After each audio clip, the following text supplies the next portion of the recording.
Once upon a midnight dreary, while I pondered, weak and weary, over many a quaint and curious volume of forgotten lore, while I nodded, nearly napping, suddenly there came a tapping, as of someone gently rapping at my chamber door. "'Tis some visitor," I muttered, tapping at my chamber door, "only this, and nothing more." Ah, distinctly I remember, it was in the bleak December, and each separate dying ember wrought its ghost upon the floor. Eagerly I wished the morrow, vainly had I sought to borrow from my books surcease of sorrow, sorrow for the lost Lenore, for the rare and radiant maiden, whom the angels name Lenore, nameless here forevermore. And the silken, sad, uncertain rustling of each purple curtain thrilled me, filled me with fantastic terrors never felt before, so that now to still the beating of my heart I stood repeating, "'Tis some visitor entreating entrance at my chamber door, some late visitor entreating entrance at my chamber door. This it is, and nothing more." Presently my soul grew stronger, hesitating then no longer. "Sir," said I, "or madam, truly, your forgiveness I implore, but the fact is I was napping, and so gently you came rapping, and so faintly you came tapping at my chamber door, that I scarce was sure I heard you. Here I opened wide the door.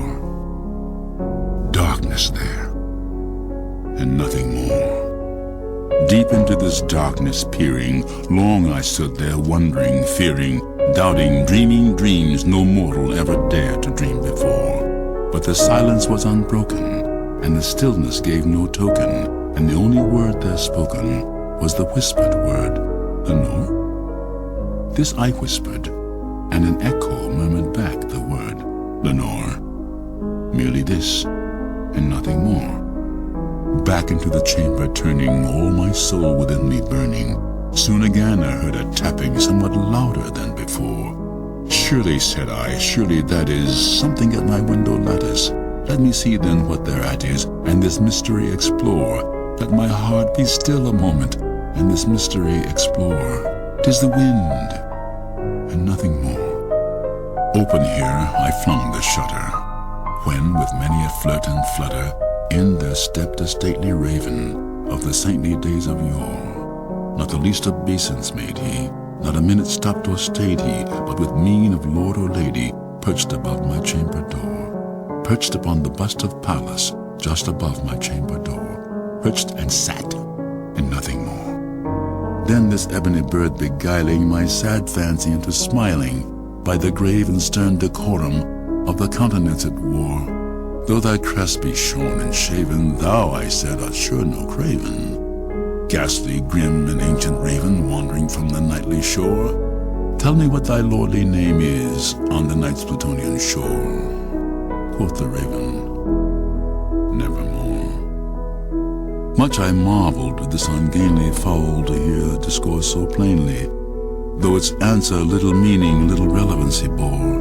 For we cannot help agreeing that no living human being ever yet was blessed with seeing bird above his chamber door, bird or beast upon the sculptured bust above his chamber door, with such a name as Nevermore. But the raven sitting lonely on the placid bust spoke only that one word, as if his soul in that one word he did outpour. Nothing further than he uttered, not a feather than he fluttered, till I scarcely more than muttered, "Other friends have flown before.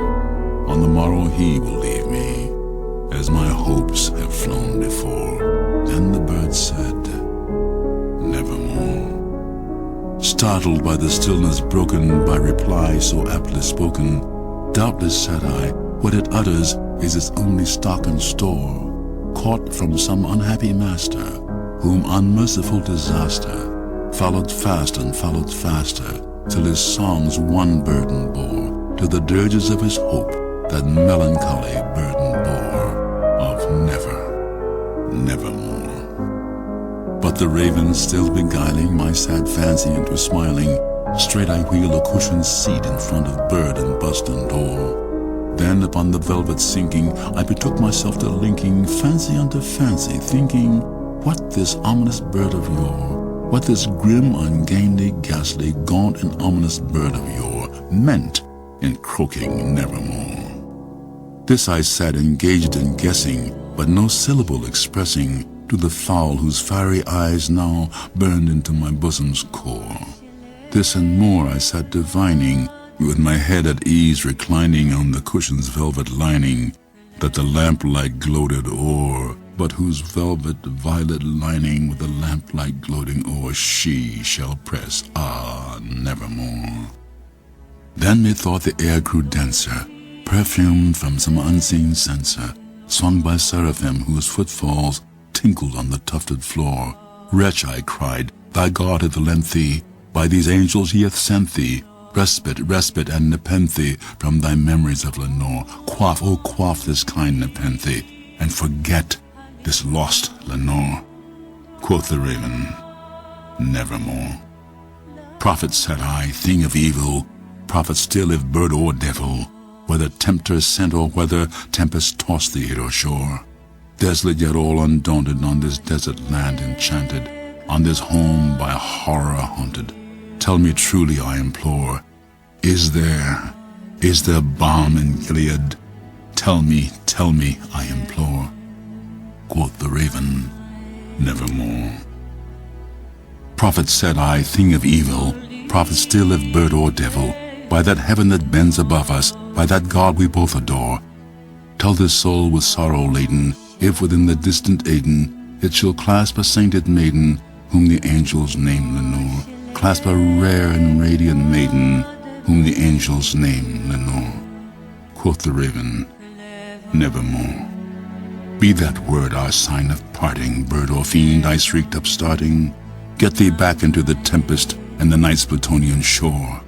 Leave no black plume as a token of that lie thy soul hath spoken. Leave my loneliness unbroken. Quit the bust above my door.